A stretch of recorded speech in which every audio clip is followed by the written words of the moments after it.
Welcome everybody back to Starwood, the hybrid virtual of the Starwood 2.0 that's been coming out. And I'm going to get a chance to get an exclusive interview with the great Byron Ballard, as you know.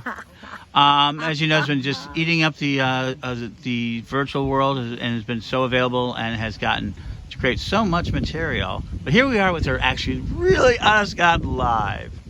How you doing, Byron? I am doing okay. It has been such a luscious, yummy Starwood. And part of that, of course, is that we weren't together last year.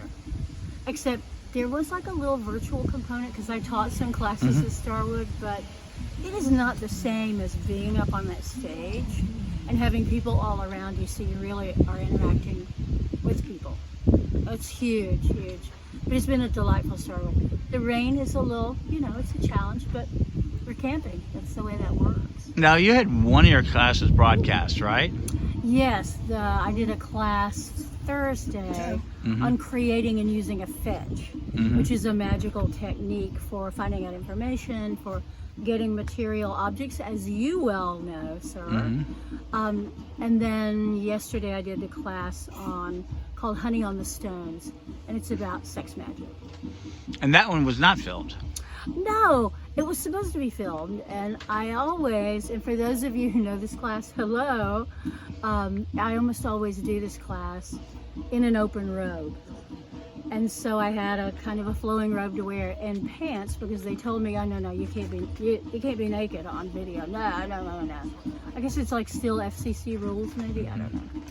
So we had a huge rainstorm ahead of time, huge. And I went up there with my little pants and my little robe, and they decided that the equipment was too wet and the potential for the wet equipment was too dangerous, so they decided they weren't going to film it after all. And as soon as he told me that, I took off my clothes. I was like, oh boy, I get to do it the way I always do it.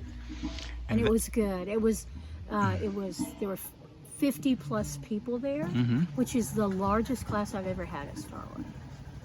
And they were outfitted on stage and everything else. And it's one of the things about the mysteries of a live event.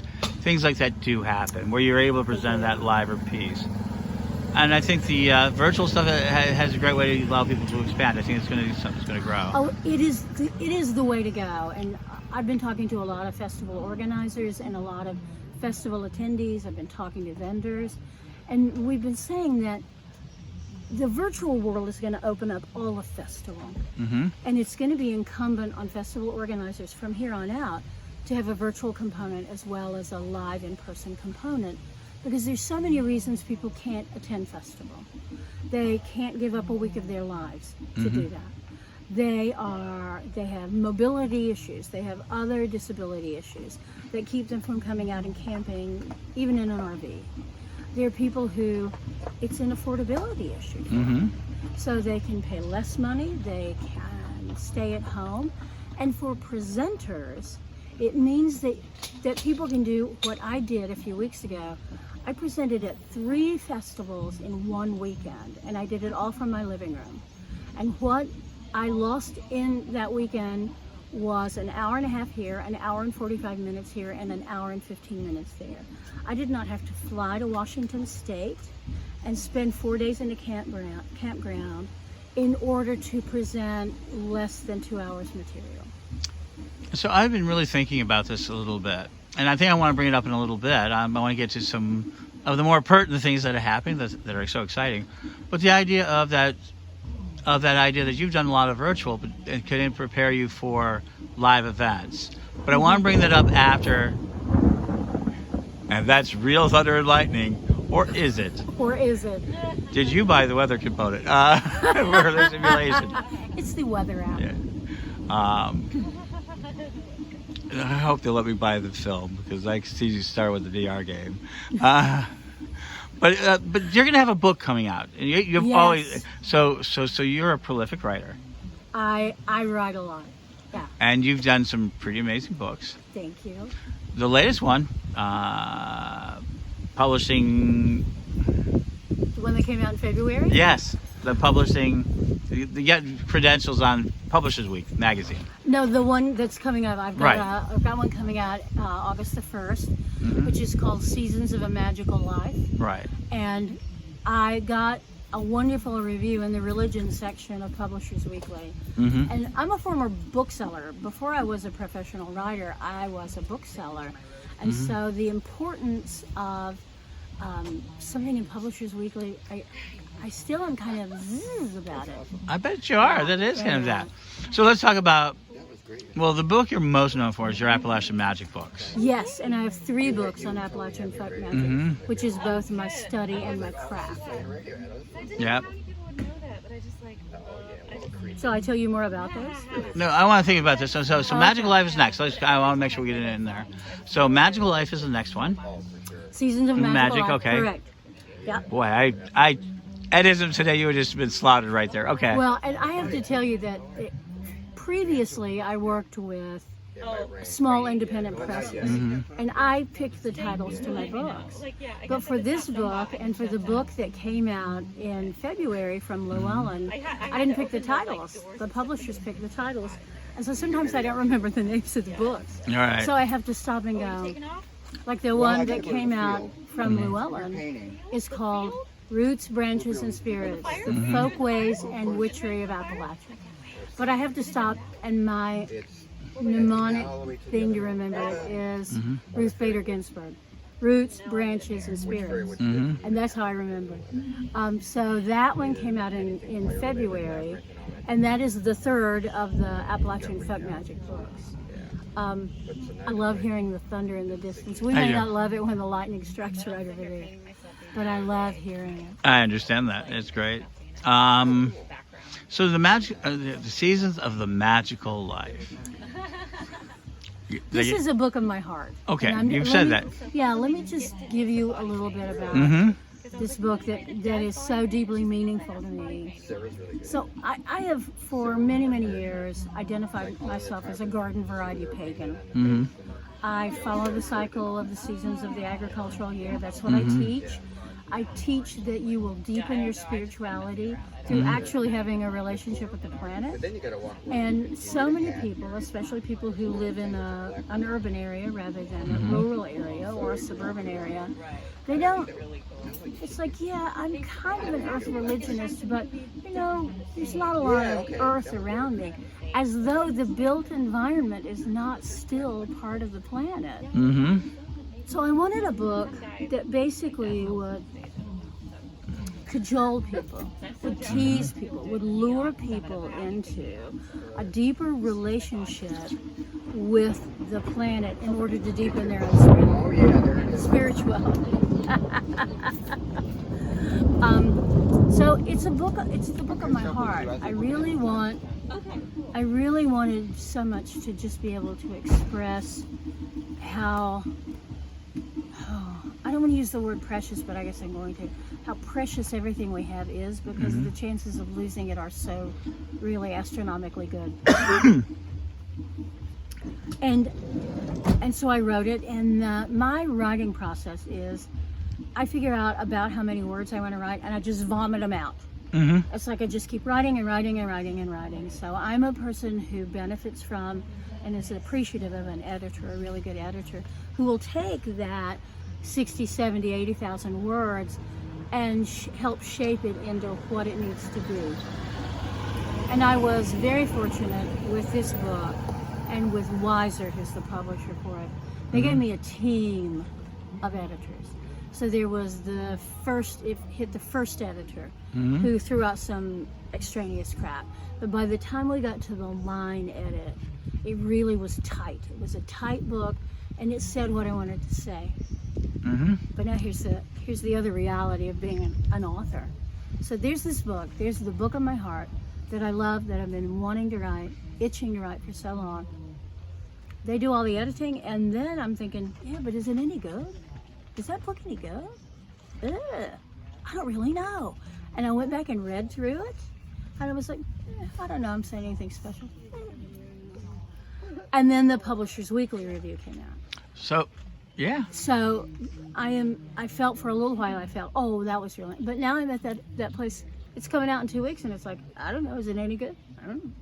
I've gotten some great endorsements. Right. One of my teachers and someone I admire greatly, Caitlin Matthews, gave it a wonderful endorsement. That's good. So Yeah. ultimately it's about the market is the eventual real world judge of your book, right? Absolutely. And I was thrilled, and that's not too big a word. I was thrilled with what happened with the Llewellyn book because it sold out at the publisher on the day it was released and didn't come back into print. And it got a second edition okayed on the day it was released. So that's a tribute to the people who wanted to read that book.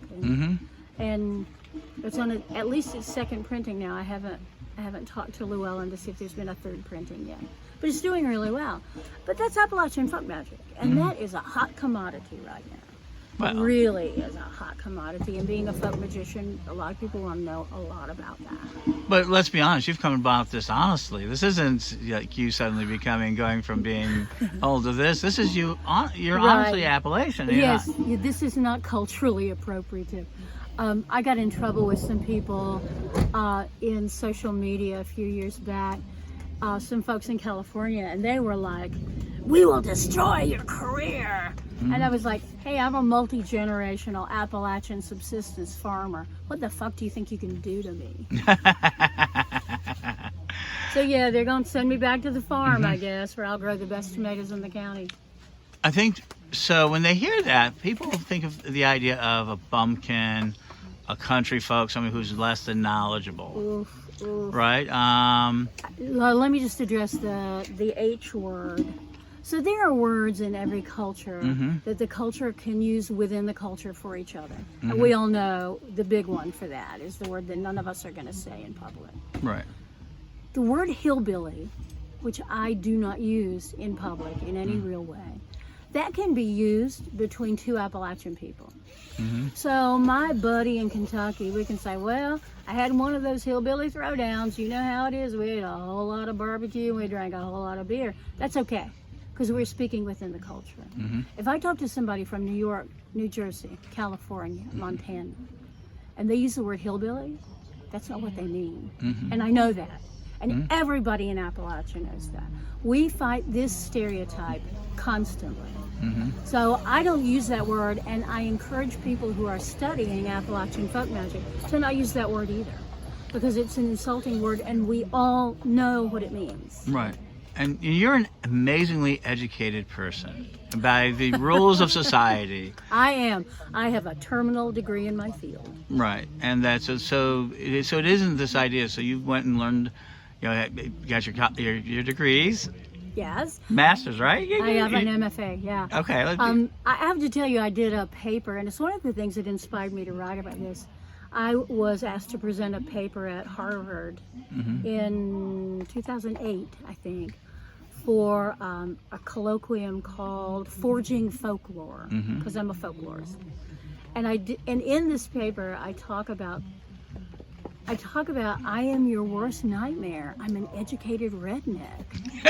So I walk between those worlds, and you have to code switch. I've been code switching all my life. I've been code switching since in the second grade. I had a teacher from Chicago who kept correcting my speech, and started learning how the outside world wanted me to talk. Then I went on to do Shakespearean acting and Greek tragedy, very formal, high-end theater, and eliminated my accent for the most part. So I've spent the past 15 years relearning how to talk. And it's been fascinating because I hear things come out of my mouth and I think, nah, that's not the way I really used to say it. And so I hear myself sounding like somebody who's faking my accent. And it took me a good 5 years to get to the place where I could just turn it off and turn it on. And now I do a podcast called Weird Mountain Gals. And that is a riff on all those bluegrass groups that were called the something Mountain Boys, Clinch Mountain Boys. So we're the Weird Mountain Gals. And my partner Alicia and I sit down and we just get started. And it flows now. Right. So I have that accent, and then I have my talking to city people accent. Because I know that some people can't understand me when I talk in my natural native accent. They just can't. And part of the reason is because the language is very different. But the other reason is because as soon as they hear it into their head comes uneducated, possibly bad teeth, which I will own. I do have that. But all those stereotypes that have come to be held, as you said, the word bumpkin, have Right. been held for so long about Appalachians. Only because that's not yet having dealt with being another one of those words that Yeah. is not meant to be favorable. No. Right. And I wanted to clear up, one of the things that you've done is you spend a long time learning all sorts of different ideas.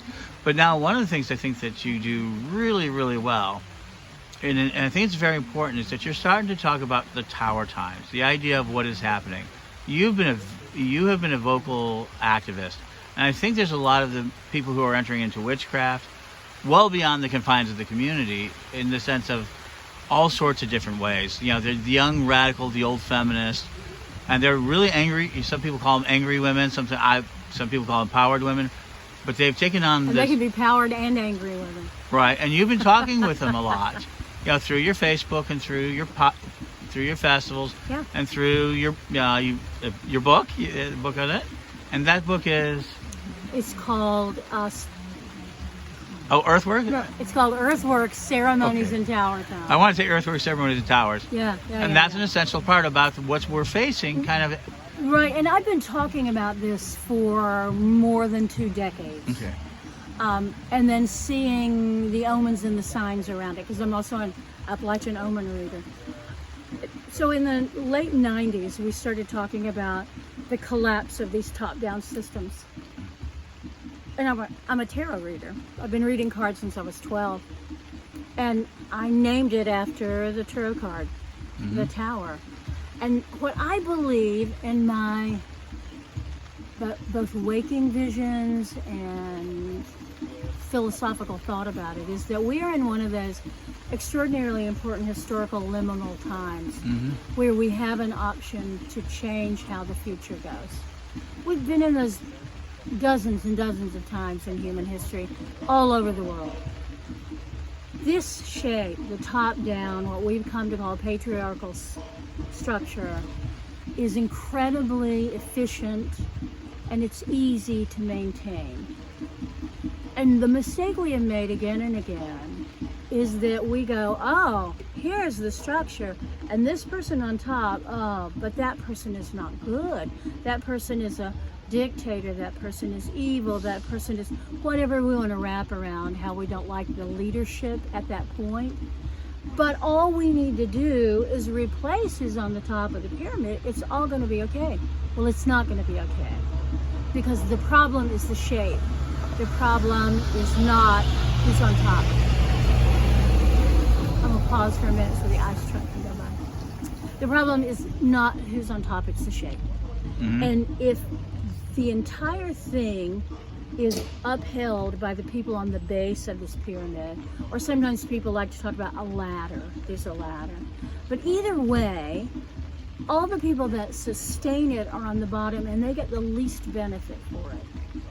And because of that, then periodically we have a revolution that happened during the age of so-called enlightenment, when we got the form of government in this country that nobody else had ever seen before. And we cobbled it together from a lot of different places, including the Iroquois Confederation. But it was brand new. The idea that people could govern themselves through agents was extraordinary. Certainly Europeans had never seen that. But what's happened now is that we have another opportunity. So the towers are falling. We see that all the time. And when I first started talking about this, people were so dubious. They were like, oh, yeah, it's almost the end of the millennium. Yeah, everybody has an end times prophecy. Okay, whatever. And then the 2 towers fell in New York. And some people went, And up to this very day, what was it, 3 weeks ago, the condos fell in Florida. All over my social media feed, it was like, is this part of Tower Time? Yes, it is definitely part of Tower Time. Because these systems are failing. Right. These top-down systems, no matter what it is, education, medicine, religion, government, they fall, they recalibrate, and then they continue to fall. So now is the time. Oh, I'm getting in my preaching voice. Hang on. Yeah. What is incumbent on us is to put the new systems, the new egalitarian systems in place now. In fact, we should have done it 10 years ago.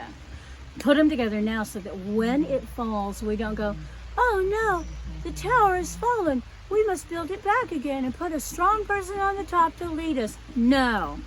The problem with the leadership vacuum that we are seeing all over the world is that leadership has to be reconstructed too. Leadership can't be one charismatic or one powerful person. It cannot be that anymore. And that's why it feels like a vacuum to us, because there need to be triplets and quadruplets and however many people need to hold pieces of the power, so it's no longer power over, it is power with. And that's what we've been dreaming of for so long. And for anybody listening, if you don't know, Rion Eisler's Chalice and the Blade, it's an older book, but it lays this out so beautifully. That power over is what we've been dealing with basically for 6,000 years, maybe more. And it's time for a new thing. It's time to figure out how we have power with each other. How, just because there's so much work to do, and many hands really do make light work, and we all need to work together as much as we can. And that's the rub. We are individuals. And I cannot tell you how many times, up until about 4 years ago, even after my book came out, it came out in 2018, the Tower Time book, and people were still laughing like, oh yeah, Tower Time, whatever. Now, that phrase is everywhere. So if there was a conference in California, and they did a whole afternoon track on now it is Tower Time, what do we do? And people contact me all the time and go, is it okay to use the phrase Tower Time? And I go, yeah, absolutely. Because this is more of an open message for you, not a closed message. Absolutely wide open. Right. Because the circles on the ground, which is what I call creating the new systems, that's going to look different where I am than where you are. The systems may be different. They may need to be different. It's going to be different where I am in Western North Carolina than it is going to be for the Navajo Nation. They're going to need different systems, but they are going to have to develop those. So you've used the word before of relocalization. I talk about that a lot. And that means? One of the answers to where we are now globally is that we need to relocalize everything. The idea that you can go into the grocery store in January in Western North Carolina and you can buy fresh strawberries ought to be seen as an obscenity. You should not be able to have fresh strawberries. You should understand that fresh strawberries will come in June. And we have to be able to relocalize. Now, for some people, that fresh strawberry analogy can drive them to some really creative places. So I am going to dig an enormous trench, and over it, I am going to put a garden tunnel. And so I'm going to be below the permafrost line. And I'm going to make sure there's extra light. So I may be able to give you strawberries in January right in Western North Carolina that I grew 3 miles away. So the opportunities for us as humans to do new and exciting things, it's everywhere. When I think that one of the hotbeds of permaculture right now in the United States is Detroit, Michigan, I am astounded. And you go there, and there are people, they're doing permaculture in a way we didn't dream of permaculture 10 years ago. So these ideas, we need to take them into our hearts, and then we need to make them our own, instead of just parroting what somebody else has done. Now, don't get me wrong. If somebody has already invented the wheel in Texas, make your own kind of wheel. Don't feel like you have to totally reinvent it. But what works in Dallas, Texas, is not necessarily going to work in Southern Ohio. And that has to do not only with climate, but it has to do with the people. And that is maybe the biggest impediment to all of this, the building on the ground, is that we have become such a nomadic nation that almost everywhere is a melting pot. But what also happens is that many of the people who are doing that migration are people with great wealth from somewhere else who move into a community and they want to change it immediately. So the language that they use to talk to the people who are already on the ground in that community they tend to be pretty insulting. Oh, absolutely. And so we have to learn how it is we talk to each other again. We have to learn how it is we meet each other where we are, which, yes, I know that's a phrase from the 70s, but we really sit down together and I speak how I speak and you speak how you speak. And instead of immediately being triggered by that and understanding that I come from a more erudite position than you, that I know all of the buzzwords of the day, and so I can negate what you are saying. I don't have to listen to what you're saying because I already know better. And that's where we are right now, not only in social media, but on the ground. So the inner communication, if we can't communicate with each other in a real and significant way, then we are lost. And I'm not talking about lost as a culture. I'm talking about lost as a species. And Lovelock, who did the Gaia hypothesis, one of his most recent books is called The Revenge of Gaia. And his firm belief, and he's an old man now, his firm belief is that by 2050, we will be discrete breeding populations in the last bits of arable land on the planet. That's our species. Is that what we want? Is that what we want? But no, we play Russian roulette all the time and say, maybe that won't happen. I'm just going to keep going on the way I go on. Maybe that won't happen. As California burns, as Florida slips under the waves, that maybe won't happen. So yeah, pay attention, folks. And there'll be more on this. Byron speaks a lot about this at her webpage, the Village Witch, right? My Village Witch. My Village Witch. And you certainly are everybody's Village Witch. I am. I really am the Village Witch in my community. It's not just a name. I do baby blessings, and I do funerals, and I do weddings, and I do house blessings, and when people break land to put in a new garden, they'll go, would you just come by and you give it, do your thing. Just come do your thing. Absolutely. And I gotta do my thing. So we're going to do one last piece, and that is that you in all of this energy, one of the things you empower women is to play with their energy, to work their energy. That to be a witch, you have to practice witchcraft. I absolutely say that. So it's the last thought, because a lot of people who are going to see this, they're going to see you for the first time, maybe. Yeah, absolutely, and they've heard you talk about this sort of idea. And I know one of the first things if they really want to start dealing with the energy of the planet, they have to take control of their own energy. Yes. So can you talk a little bit about that? Happily. Yeah, I talk a lot about the uses of energy. And I come from an era in the 70s where women sat together in these empowerment circles. Oh, and there was this beautiful sisterhood, and we talked about power and the uses of power. And then we got to some place where we were like, okay, I'm empowered. Okay, I'm standing in my power. Well, the next step is wielding power, and we don't have such good guideposts for that. But we're learning now what it means to be empowered, either as a woman or as a minority class or just as anyone. How it is we use power in the service of life, in the service of the planet, in service to our community. I also talk a lot about weaving, like weaving a basket, that we weave these containers. And we do that. I don't weave the basket. We all weave the basket. And into that container, we put in hopes and fears and dreams, but we also put in hard work. Because the way you make sure your community not only survives but thrives is that you look beyond what the current models are. And I mean the current, very modern models. We look beyond all of that, and we go deep into thinking about what this particular community needs, which is a unique community. All communities, like all families, are unique, absolutely unique. And some are made up of people who all want to get together and make jam. There's a story I love to tell about a church in Texas, and they did a big community garden.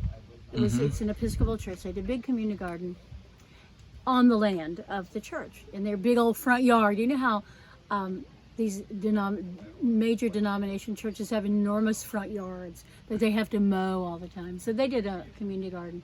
Then the church burned down. And rather than rebuild the church, they started meeting in the community garden.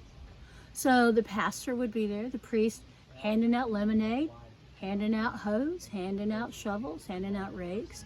And when it was time for the sermon, he would stand up from wherever he was, and people would maybe stop and lean on their hoe and listen, or they would just keep working, and he would give the homily. And that to me feels like a model of how pagan peoples, like my people, can work together with people who we perceive as having a very different set of things that are important to them, and how we can begin to weave that together and to make that basket, to create that basket.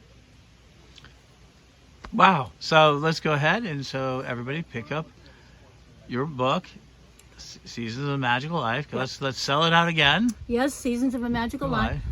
Depending on when they see this, it can be pre-ordered until August 1. If you pre-order it from my local indie bookstore, which is malapropscafe.com, then I will sign it for you before it gets shipped out. Because I just go in and they put me in the back room with stacks of books and I just sign them all. Terrific. And even after that, if you just want to order a book, if you order it from there, they will ship it to you and I will sign it. Terrific. Yeah. Well, thank you very much.